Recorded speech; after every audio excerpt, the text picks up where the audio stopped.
Командиром отделения готовности дала! Есть!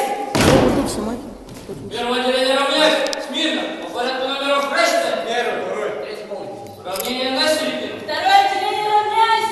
Смирно! По порядку рассчитай! Первый. Второй, третий полный. Равнение на середину! Третье отделение равняется. Смирно, по порядку рассчитаем. Первый, второй, третий полный. Равнение на середину.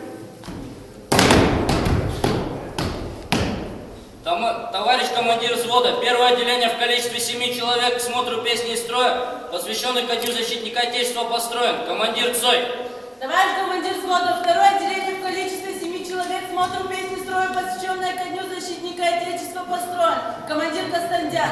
Товарищ командир взвода, третье отделение в количестве 7 человек смотрят песни и строя, посвященных ко Дню защитника Отечества, построен. Командир Хаткевич. Вольно! Стать строй! Есть строй.